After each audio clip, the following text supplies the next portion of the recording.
6일 화요일 모닝 미팅 시작하겠습니다. 먼저 외부 일정 관계로 크레딧 전략 발표해 주세요.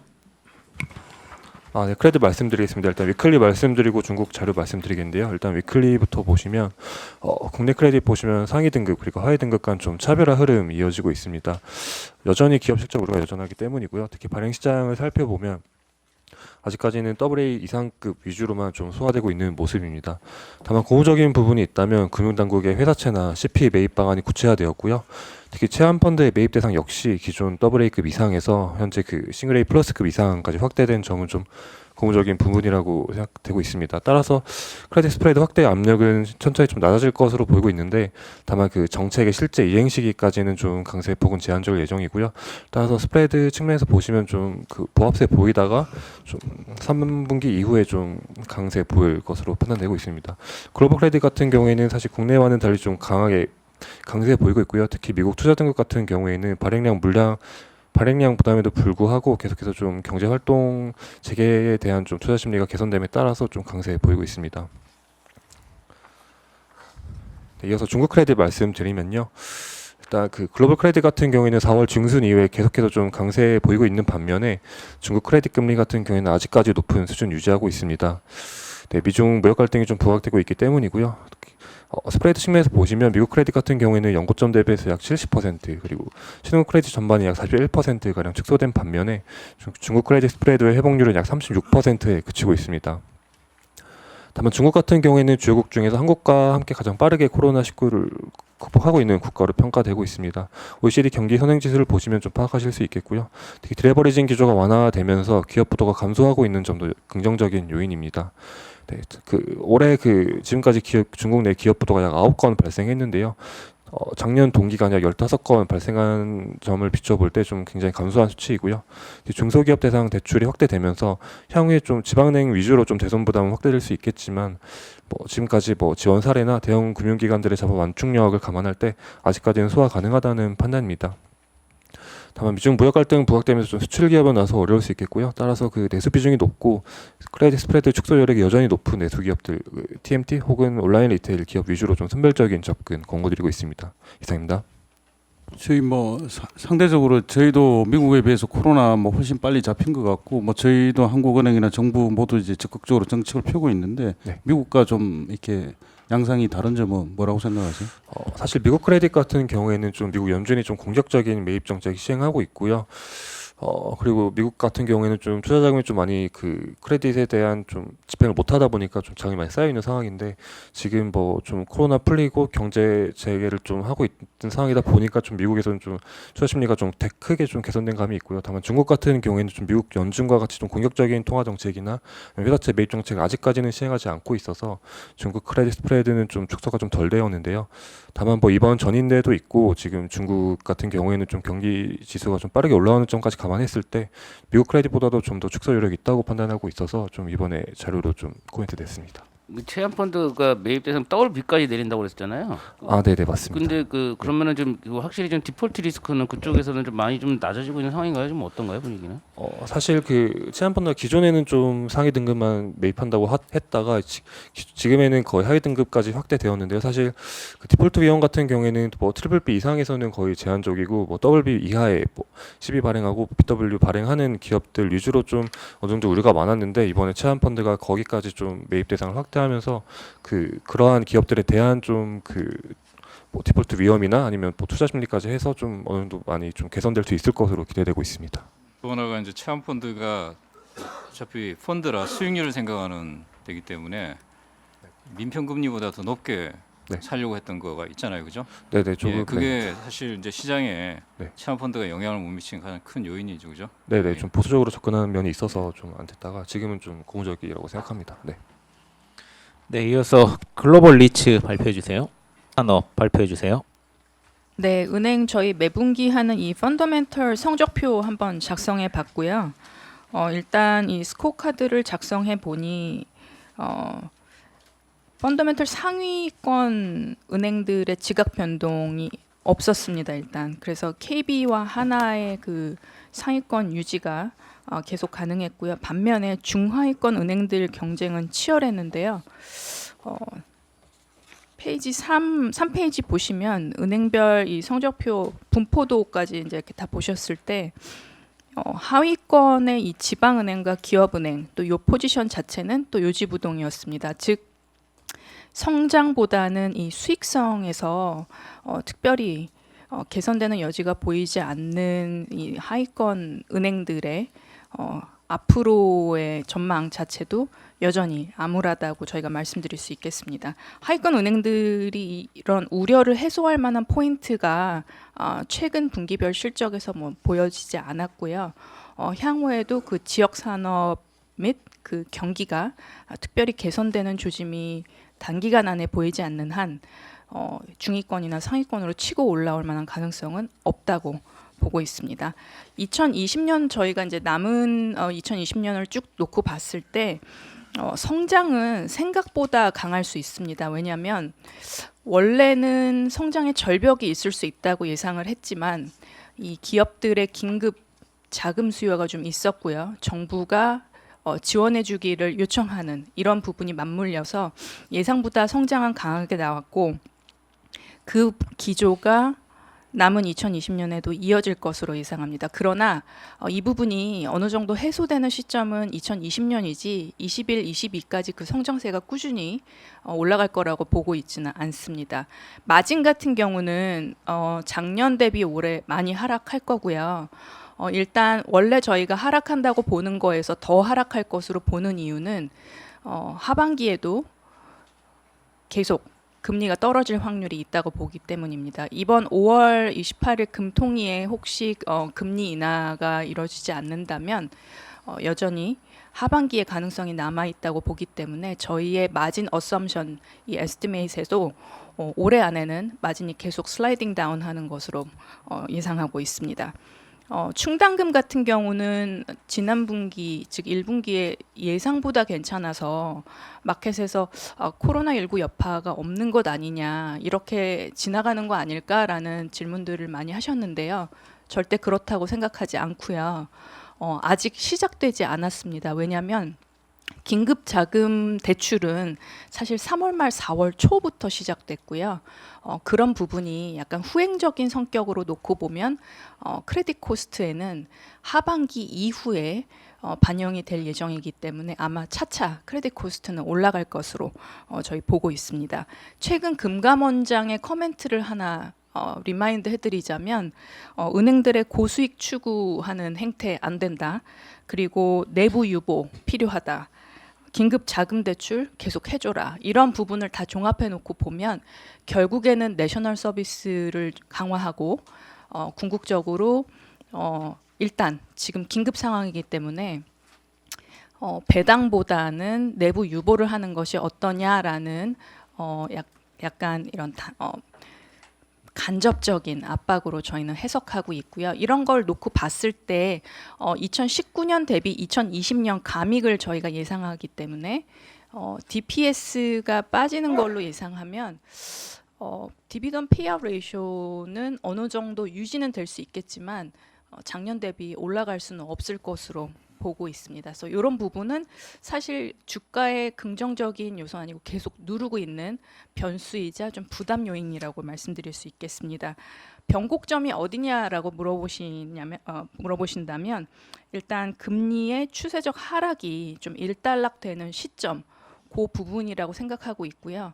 아마 이번 하반기, 올해 하반기에 그 시점을 좀 찾을 수 있지 않을까 기대해 보고 있습니다. 탑픽은 펀더멘털 성적표 상위권 KB와 하나 유지하고요.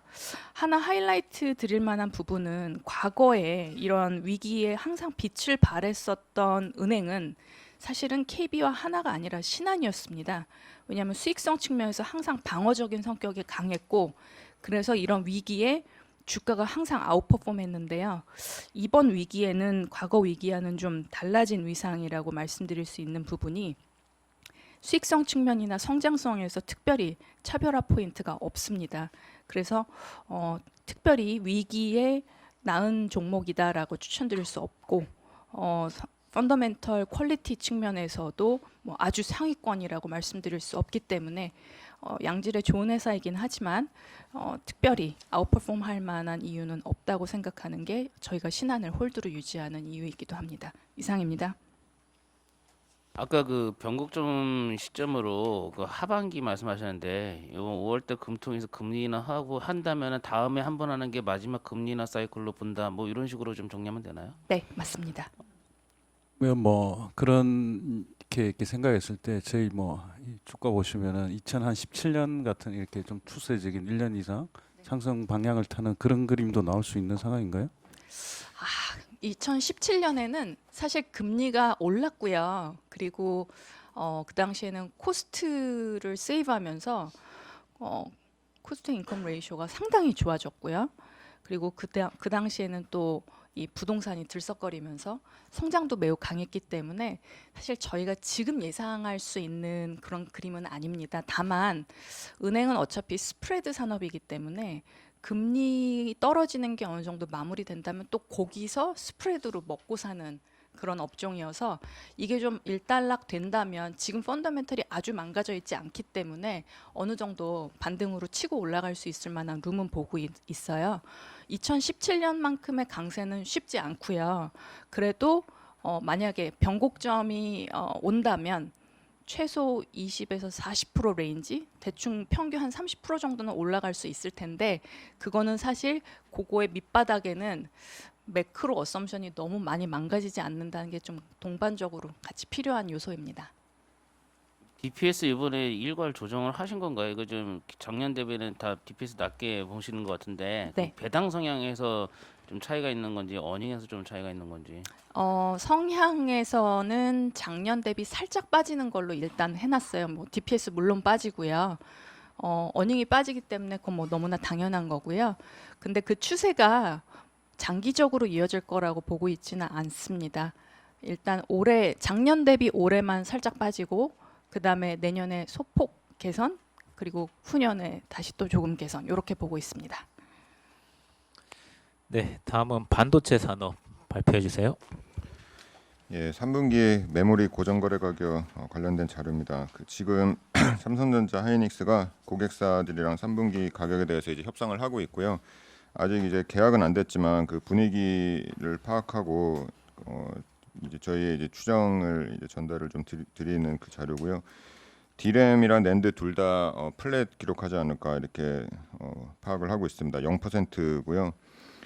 수급 이제 균형입니다. 과거에 이제 주가 흐름을 보면 메모리 가격이 이제 올라갈 때 주가가 좀 세게 올라가고 메모리 가격이 빠지면 주가가 빠지는 그런 흐름을 보였기 때문에 이제 플랫이라는 거는 사실 이제 뭐 크게 재미없는 수준이다 이렇게 보면 될 것 같습니다. 근데 3분기에 디램 출하량이 한 3% 늘어나고 낸드 출하량은 6% 늘어나기 때문에 그 계산을 해보면 이익 자체는 늘어납니다. 하이닉스 기준으로 2분기에 한 1.4조 나오면 3분기에 가격 둘 다 플랫 나오면 한 1.7조는 영업이익 나오지 않을까 이렇게 생각을 하고 있습니다. 그래서 주가가 지금 쉬고 있기 때문에 이런 이익 감안하면 막 그 세게는 아니겠지만 그래도 뭐 이렇게 서서히 이제 올라가는 그런 그림을 보이지 않을까 이렇게 생각이 됩니다.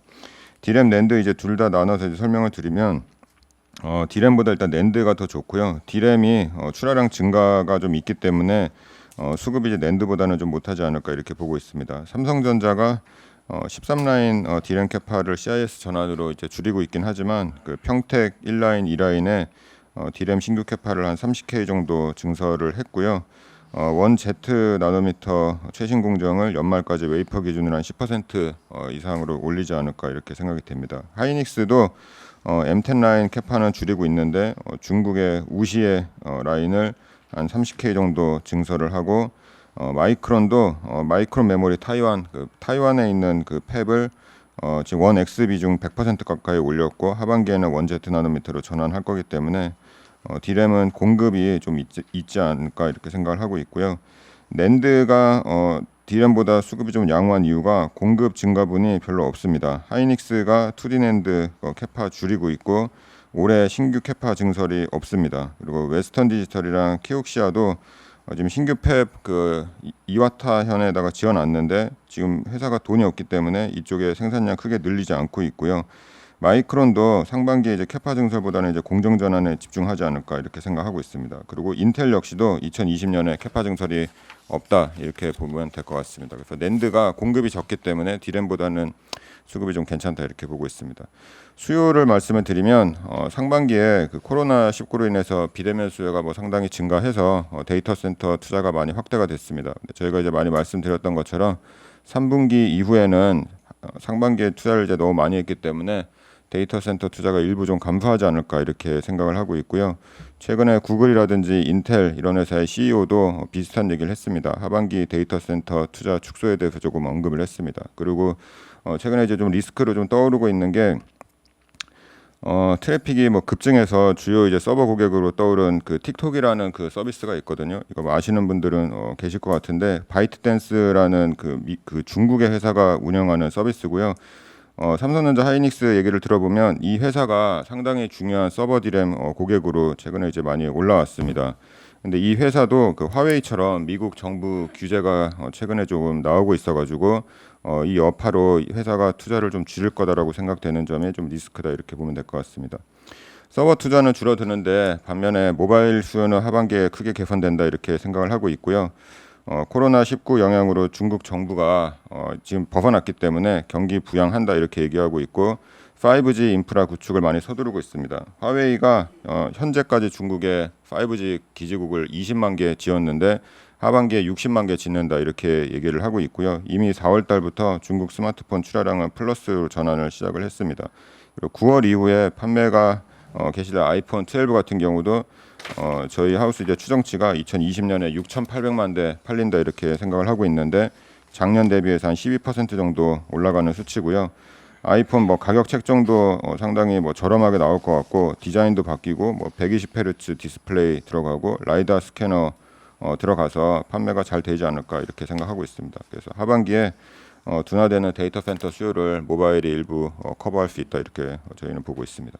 이상입니다. 그 아까 침에 그 뭐야 틱톡 예. 뭐 규제한다고 하는데 어떤 형태로 이거 갖다가 뭐 투자를 줄일 것 같아요? 내가 알기로는 여기 아직도 뭐 80%는 지금 중국에서 나오고 있잖아요. 이 매출이나 이런 스트리밍 타임이. 그래서 뭐 이거를 뭐 어떻게 줄인다는 건지. 만약에 미국에서 만약에 이게 급증하면 알겠는데 아직도 이게 중국에서 많이 하기 때문에 바이트댄스 같은 경우는. 일단 MAU로 보면 틱톡이 한 10억 정도 되고요. 페이스북이 한 24억 그리고 인스타그램이 6억, 유튜브가 한 20억 정도 되거든요. 근데 페이스북이랑 같이 비교를 해보면 페이스북이 한 2배 정도 많긴 한데 페이스북은 아시는 것처럼 텍스트랑 사진 위주의 서비스고 이거는 전부 동영상이기 때문에 트래픽으로만 추정해보면 거의 이제 뭐 비슷하다 이렇게 보시면 될 것 같아요. 그리고 말씀하신 것처럼 아직은 이제 중국이 한 80% 정도 차지를 하고 있고 나머지 나라가 한 20% 정도 되는데 최근에 이제 미국에서 상당히 이제 급성장을 하고 있다 이렇게 얘기를 듣고 있습니다. 근데 미국 정부에서 최근에 이제 뭐 군인들한테 이거 못 쓰게 하고 그리고 앞으로도 이제 규제가 점점 심해진다라고 하는 거는 뭐 지금은 중국에서 많이 쓰지만 앞으로 이제 뭐 올라갈 수 있는 그런 모멘텀을 좀 제한한다 이렇게 생각하시면 될 것 같습니다. 그럼 뭐 전자나 하이닉스는 내년 하반기까지 없는 거네요. 왜냐하면 어차피 올해 하반기 가도 서버는 안 되고 뭐 핸드폰 올라가봤자 뭐 똔똔 치는 거고 그렇죠? 그다음에 성수기 때문에 어차피 이거는 그냥 없는 패고 그럼 내년 상반기 들어오면은 또 비수기 때문에 못 먹는 거고 그럼 이게 2020년 스토리로 봐야 되는 건가요? 서버가 이제 막 둔화된다라고는 하는데 막 급격하게 뭐 준다 이렇게 보는 건 아니고요. 그리고 사실 서버 비중이 35%고 모바일이 40%가 넘기 때문에 모바일이 더 중요한 시장입니다. 그리고 모바일이 상반기에 한 30% 정도 감소했는데 하반기에 이제 성장한다라는 거는 좀 괜찮은 수요다 이렇게 생각을 하고 있습니다. 그리고 저희가 이제 보고 있는 거는 2020년보다는 2021년을 역시 좋게 보고 있습니다. 그러면 그 하이닉스나 뭐 삼성전자 이제 주가 관련해서 그러면은 뭐 어떻게 아까는 처음 시작할 때는 뭐 크게 재미없을 거다 이렇게 예상을 하면서 서두를 꺼내셨는데 재미없다라는 게 주가가 이제 빠진다라는 건 아니고요. 이제 주가가 올라가긴 올라가겠지만 그 막 급격하게 올라가기는 뭐 힘들다 이렇게 말씀드린 겁니다. 그러면 지금 시점에서 투자가가 지금 좀 반도체주 좀 담아도 돼요라고 물어봤을 때 대답을 어떻게 하면 좋을까요? 담아도 된다 이렇게 그렇게 말씀하시면 될 것 같습니다. 재미는 없지만 담아도 된다. 이렇게. 최근에 뭐 장비주랑 그 반도체 그 소자업체랑 그 이제 많이 물어보시거든요. 장비주들은 주가가 괜찮은데 삼성전자, 하이닉스는 뭐 왜 이렇게 재미없냐 이렇게 많이 물어보시는데 과거 이제 흐름을 보면 그 두 개가 이제 분리돼서 간 적은 없고요. 뭐 하나가 오르면 하나가 이제 따라 오르고 하나가 빠지면 이제 하나도 따라 빠집니다. 그런데 장비주들이 올라가는 거는 삼성전자가 이제 비메모리 쪽에 투자 많이 한다 이것 때문에 이제 올라간 거거든요. 그리고 메모리 수급을 봐도 3분기는 이제 플랫을 기록하겠지만 그 아까 말씀드린 대로 출하량은 플러스 한 3%, 6% 정도 되기 때문에 뭐 이익 기준으로 보면 하이닉스 뭐 1.4에서 1.7로 올라가니까 주가도 뭐 같이 올라가지 않을까 그렇게 생각하고 있습니다. 근데 이제 업황 초기에 보였던 막 그 세게 막 올라가는 그런 거는 좀 부족한 뭐 지금 모멘텀 상황이다 이렇게 말씀드리고 원래 있습니다. 6, 7월 달 우리가 그 메모리 가격을 좀 좋게 보지 않았나요? 이게 플래트라고 하는 게 예상보다 조금 낮은 수준 이렇게 보면 되나요?